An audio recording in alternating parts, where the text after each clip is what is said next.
beauties, welcome back to Real Girl Talk Podcast Radio.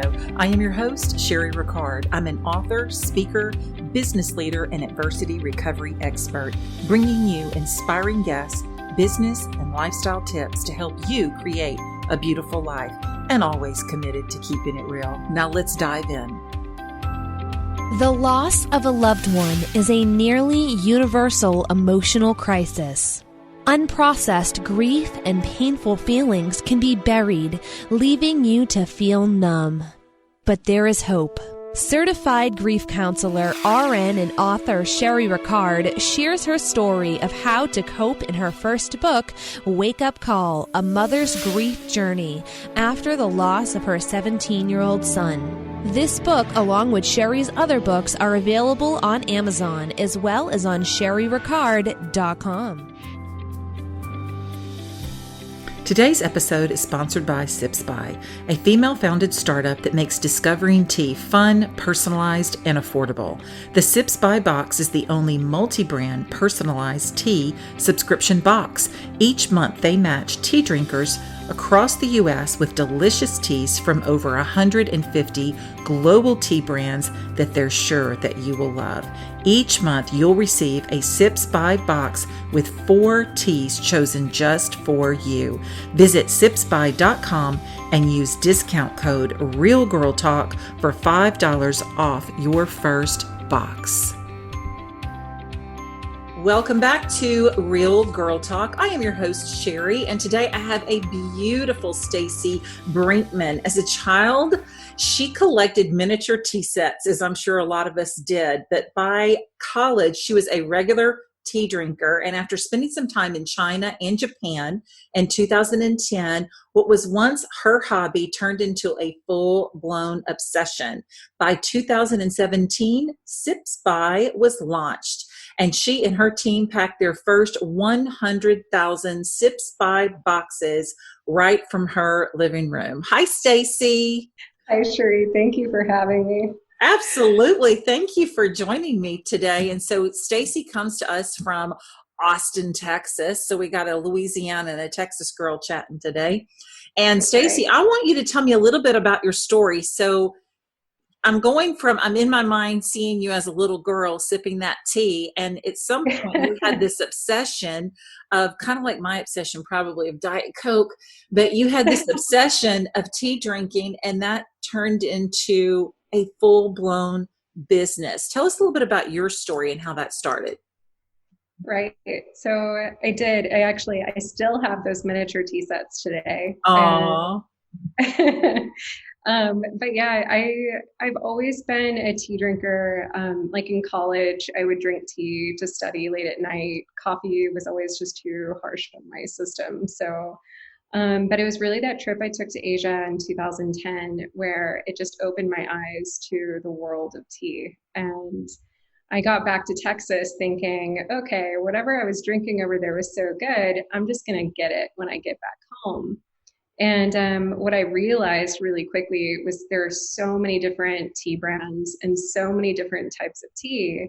And even going to the grocery store was an overwhelming experience because I just had no clue what I should buy and, what was that good stuff I was drinking when I was over in Japan and China. And so I started, I tend to be really geeky with things and like take hobbies to the nth degree. And so I just started buying, the smallest sample sizes I could possibly find, getting a little frustrated paying for shipping each time. And I just thought with services like Birchbox and Stitch Fix out there, who were personalizing beauty selections and fashion for people, I just thought tea, there's so many different tea brands. There's so many different varieties. When you start talking about blends, like it's a culinary craft, Right. And so it was just like, there's so many different options. I just wanted to take a quiz and tell someone what I liked and didn't like, tell them about my weird food allergies. So they didn't send me that.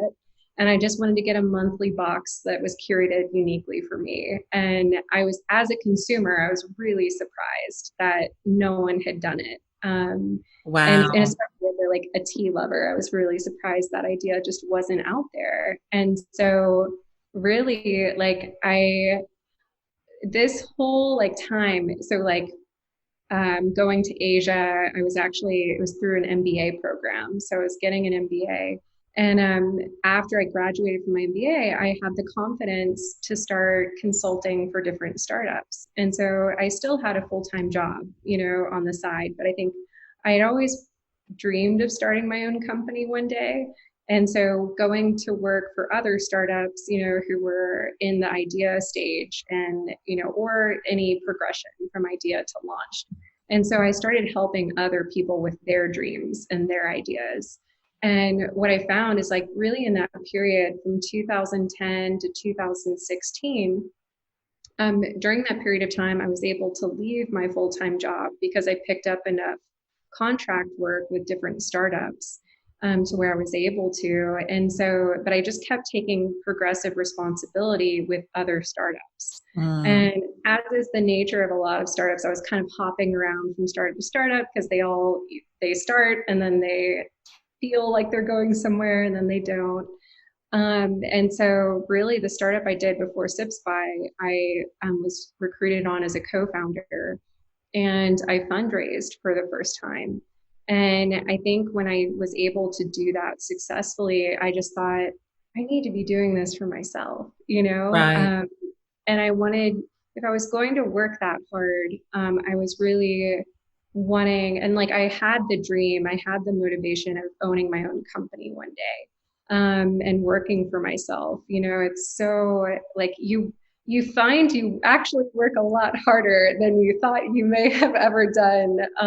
It's just a different type of motivation. Well, of course. Why wouldn't you, if you're going to work that hard, why wouldn't you do it for yourself and make yourself a great, successful business instead of working that hard and making someone else's business successful, right? Yeah. And it's like, I think no matter what I'm doing, I pour my heart into, but it is more fun to pour it into something that you believe in and you're passionate about.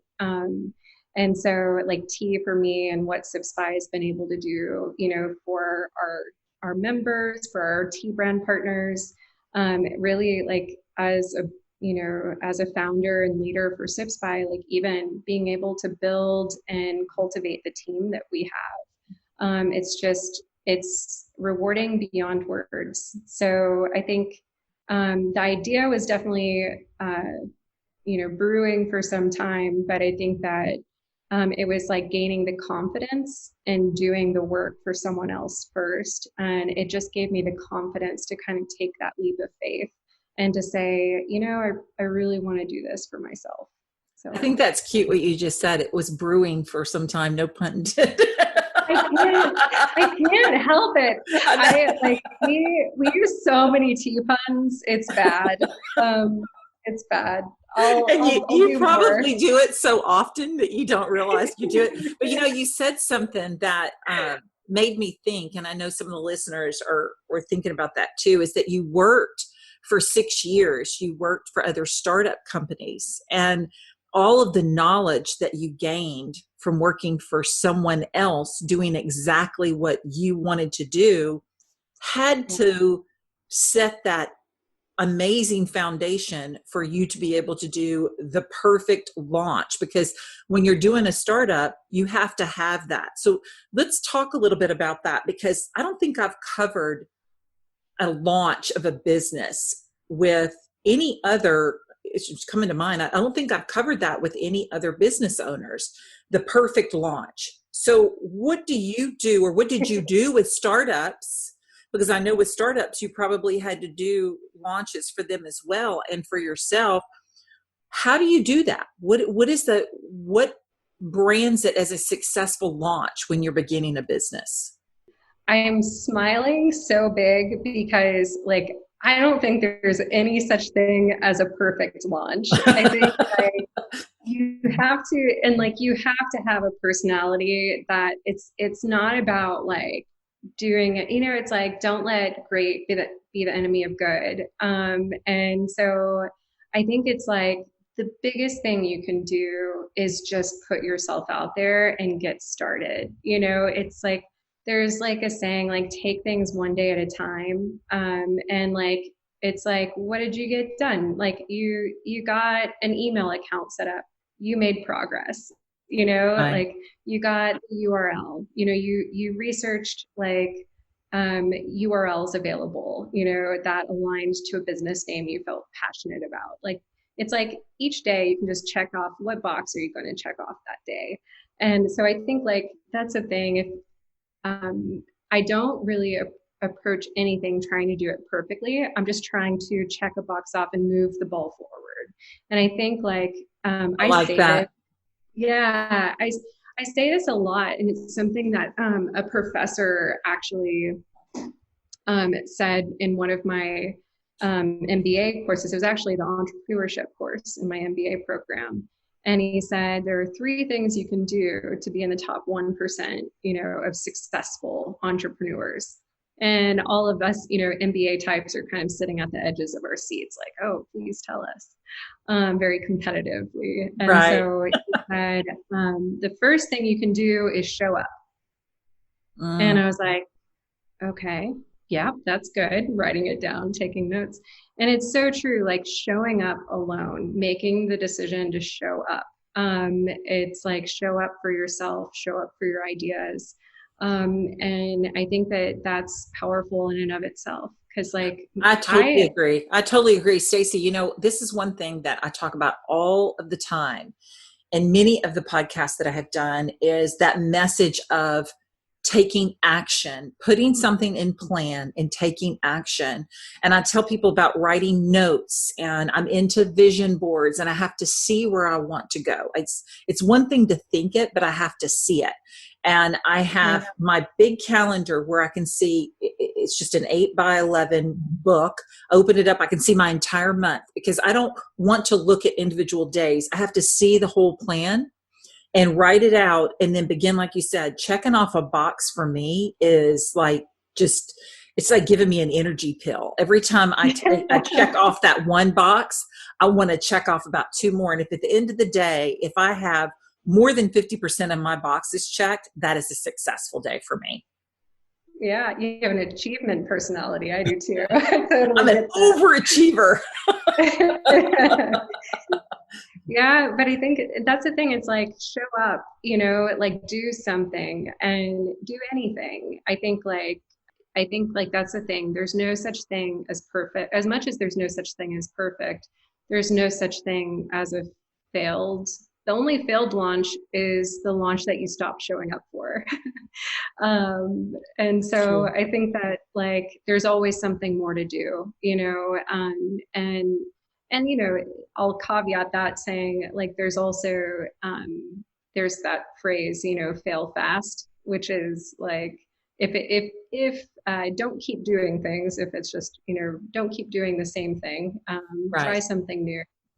Anyway, I think showing up was like the first thing. The second thing he said was to show up on time. And I suck at showing up on time. Sure, you can account for that because I didn't even have this interview on my calendar today, and so showing up on time, I fail at that most days. But when he said that, I was like, oh man, that's tough, You're in trouble now. Yeah. And so he said, show up on time. The second thing, or the third thing he said was show up on time prepared.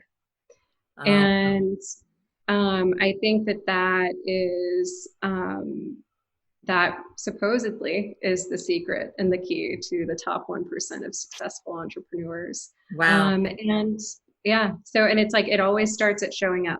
That's the biggest thing. Show up. Show up prepared, and show up on time. Yeah. On Hey, time if you can. okay. So the on time thing, I'm pretty good with that. Prepared. I need to work on being prepared, but I do show up. I may show up half prepared, but I'm going to show up every time. That's good. And on That time counts. about 90% of the time. So Yeah. yeah, that's right. If I expect to have success, I need to do those three things. I like that advice, Staci. I really do. Tell me a little bit about the whole tea. Like I'm really fascinated with the fact that you went to China, you came back, China and Japan, and you came back, you weren't able to find. So you took this passion that you had and you researched and found out, wow, here's something that we're missing. I need to fill the gap of what we're missing. I can turn this into a business. So at what point, because we all have ideas, right? We always think, oh, the world Right. needs this out of me and the world needs that. And a lot of times people don't show up and they don't take action on it and somebody else does. And so they miss it. They miss that opportunity. At what point did you see that this was actually something that you could take and monetize and turn into a business and not just something that you researched and was just missing? A skill that I've had is always in like market research and analysis. And I've done it, for a number of startups I've worked for, and professionally, even before I started working at startups, I did something that was most closely aligned. I did a lot of things because it was a small company I worked for close to a decade, but I mainly did product management. And that's like making, it was for software. And so I made decisions on how to package up software solutions and bring them to market and market them. I had wanted to start a tea company for years, whether it was going to be a hobby or an actual business. Like I knew I wanted to work in tea someday. And so I had all of this work already done on starting my own tea company, like, and not a personalized subscription service like what Sipsby is, but like just a straight up tea company and selling tea to people Wow. and blending. I really wanted to blend, herbal teas and ingredients with like pure tea. And so I had all of this like self-taught, research, links to articles and educational lessons. And so I sat down and I started planning my tea company, and I was doing market research. And and there are like industry resources, so like depending on the company that anyone is looking to start, I would always recommend to go like Google is your best friend. Right. There's like a phrase in startup world. We say, can I Google that for you? If someone's asking a question, Or can I we're not, YouTube that for you? yeah, we're not, it's like, as a startup, you don't have a lot of the big company resources. And so like Google is your best friend, really. Yeah. And it's your free resource to go learn things and find information. And so I used Google, and I found like the tea industry here in the US and North America has an association that puts out, market data. And I just started reading about what's up with tea here in the US. And so it was 2016 at the time. And the reports were saying that consumption of tea and of specialty tea, so like the segment that Sipsby is in is specialty tea. You have like hospitality, tea that you drink when you go out to a restaurant. Okay. You have something called ready to drink. They call it RTD. And so that's another segment. And then you have like grocery, and retail as another segment. And then specialty, which could Who be, knew? Who knew? yeah. So that's the thing. It's like, but there's usually some type of research or information you can find on Google. And so that's where I started. And I started with like just my passion, if I'm going to start a tea company one day. And then I started doing market research that I found for free on Google. And what I realized was the tea industry was growing here in the US, and pretty significantly. I think it was like a 5 to 6% year-over-year growth in specialty tea. And so I was like, okay, this is the right time. They're forecasting a lot of growth in the coming 5 years. And that growth has materialized, so that's been good. The research and data I found for free on Google, was accurate. Nice. Yeah, and then so I read that, and I read other sources, and I started thinking like what the research showed was that specialty tea was growing year over year, 5 to 6%. And then it also showed that millennials were the key demographic in fueling that growth. And I just thought, well, perfect, because I'm a grandma millennial. And so I really understand, the heart of this demographic that's fueling the growth. Like I felt like I'm that demographic, Right. that's growth. So it You all are just your kind own of, customer. So that's that's right. and that's one of the first things that we learn in business, right? Know who your customer is. I have to know who my audience is. Right. Right.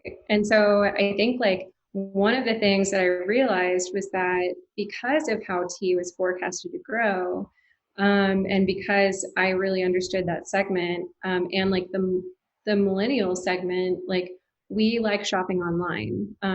We like curated services that listen to what we like and what we don't like Stitch Fix, like Birchbox. And so I just thought, uh, this doesn't exist. And I think it's a really good application of that technology, in an industry that really needs it. And as a consumer, I was experiencing all the frustration of like not knowing what the heck was on the grocery store shelf, not knowing why one tea brand charged 300% more than another. And like just frankly, just trying to navigate, Right. it's, there's a lot of options out there and there are a lot of duds. I'm the same way, with music. I remember like in college, I always had my friends who were like my go-to friends, who like created my workout playlist, or like I was about to go on a weekend trip and can you guys create a music playlist, because I have no clue what songs are out there, but I know you're really good at like creating those playlists. Yeah. And so I look at what Sipsby does for tea is like creating, that playlist. It's like we're your friend who knows a lot about it, and we're going to help you navigate like the broad like world of tea out there. And Nice. it's like, yeah. So I think like it was that through that market research I did up front, where I thought, okay, because the tea industry is growing here in the US, there are a lot of tea brands from all over the world who had started to come like set up shop here in the US. And Yeah. I thought, I don't know nearly enough about starting just a tea company that will compete against these really large established brands. But what I do know is I know and am representative of the key demographic that's fueling growth of tea. And I really understand software and how to build software solutions that can deliver like services to people. Wow. And so, yeah, it just kind of like my professional background and my experience there, plus like all this startup progressive experience, plus the fact that I'm like a tea drinker and really wanted something like this to exist in the world. I think all of those things combined just kind of fell into place Oh, for me. And absolutely. You took this idea and you wanted a membership like some of the other, like, Stitch Fix and Birchbox and all of these. So when you sent out your first 100,000 tea boxes out of your living room, where you had already researched and did the marketing and had the customers and literally filled their orders, 100,000 of them from the very beginning. It wasn't like you were sent in 100. You sent your first 100,000 right from your living room before you branched off and got a bigger team, or you started with a small team to help you, or was it just you? no, so when I no, actually, you're like this is such a cool conversation because I normally don't get to share like all of these like I'm aspects of so the story. So interested. yeah, thank you. I have the first month, so we launched the website. My husband helped me build the website, Nice. and so we launched it January 6th of 2017, and I shipped 26 boxes on the 1st of February. And my husband left for work that day. And I looked at him and I said, I'm going to get these boxes packed by noon, and I'll get them out the door and it's going to be a great day. And he gets back home at like 5:30, 6 o'clock. And I'm like, hold on, sweat, trying to pack these boxes and get them out of the door. And so yeah, it was definitely like labor of love, team of one, full time, really wearing all the hats with like the Wow. help of my husband and like with technical things. That's nice. But yeah, so it was just me for the first couple months, and then Melanie on the team joined, and she's brilliant. She was my original tea best friend. Like she's the tea best friend I wish I had, before I started Sipsby.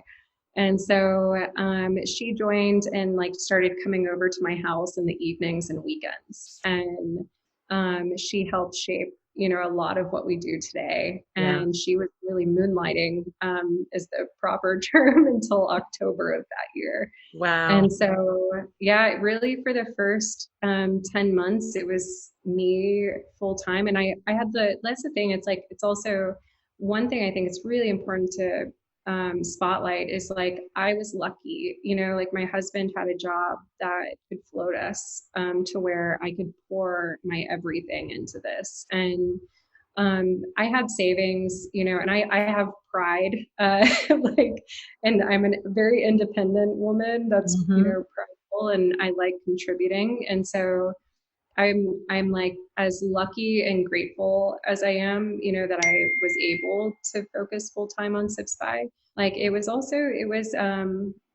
I had to kind of surrender, and be vulnerable to Right. like not working and on Sipsby, like I said, 26 customers doesn't really equate to me contributing in any kind of meaningful Yeah, way. but you kept going. You knew that Yeah.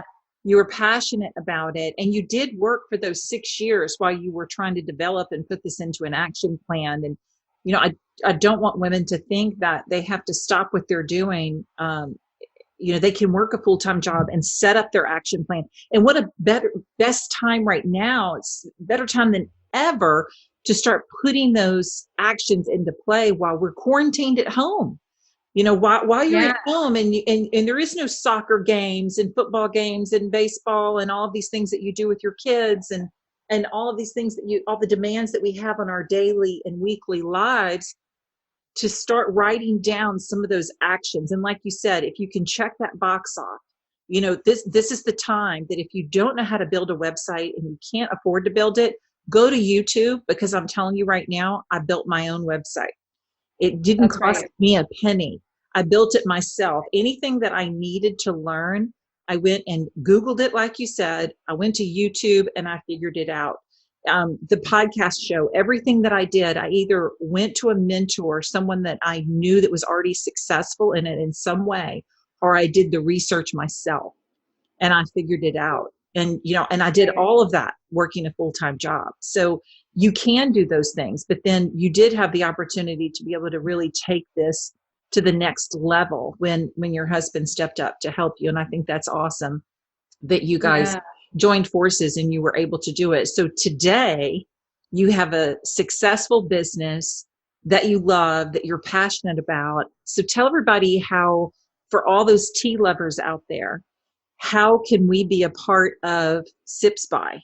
Yeah, so you can visit our website at sipsby.com, and there you can get your own personalized Sipsby box or take our tea quiz. You can do both. But our tea quiz, if you go to sipsby.com/top match, you can take a tea quiz and we'll show you what your top tea match is. But otherwise, you can create a free membership where you'll gain access to over 150 different tea brand special offers and recipes, educational lessons. So we just have the world of tea basically there for you. And you have a proprietary blend now, don't you? Yeah, so we do. We have some of our own proprietary teas that we throw into the mix, but the vast majority of the tea that we carry is from over 150 different tea brands around the world. So we partner with Wow. different brands. And then once you take the tea quiz and set up your profile, if you subscribe to your own personalized Sipsby box, we then select 4 different teas from 4 different brands, specifically and uniquely based on your profile. And so each box makes around 15 cups a month, 15 cups, and costs $15 a month. So Oh, wow. That's awesome. I love that, Staci. And you can take that idea with, if you have another, something else that you're thinking about, a different type of product. What a great idea to be able to take that product and put that into a membership box. So it's something that's recurring and it comes to your door every day. I know that my son's girlfriend wanted the fun, what is it? Fun Fab box. that fit fun, That's yeah. fun. She wanted that box for her birthday. And so it's the gift that keeps on giving, because every season she's going to get a big box for the entire year of her Right. birthday year. So it's not just one box, it's going to keep coming. She'll get 4 boxes this year. So I think that's really cool. Now, is it a monthly? You said it's a monthly? Yeah, so Okay. we do monthly. The personalized box is a monthly subscription, and so that's personalized to each subscribed member. And then we also have a number of other boxes that are like curated based on a theme. And so we do all sorts of other really fun things with tea. And just make like the whole mission behind Sipsby is still the same as what it was when I started it, which is to make discovering tea fun, personalized, and affordable. And so Wow. I think, yeah, and we're grateful. Tea is a really fun space to be. It's a fun space to work. We love sharing it with people. So we've got some really fun collections on top of the personalized Sipsby box that we offer. And I think that's a really cool gift idea as well, to be able to gift a box for a few months to someone as well. Instead of Yeah. just sending that gift, like something that's going to come and they know that they're going to get that every month. Maybe somebody knows their mom or a family member or friend that is a tea lover. And what a cool idea for a Mother's Day gift that's coming up, or sometime, or birthday gift, or even a wedding gift, to be able to do that for a couple and be able to send that over and over. I think that's a cool idea. Yeah, for sure. We definitely have gifting, and gifting is really popular I love that. for us. Yeah. Well, thank you, Staci. I appreciate you so much. Tell everybody where we can find you on social media. So social media, we're at Sipsby, Sipsby. Excellent. Thank you so much. I appreciate you being here, Staci.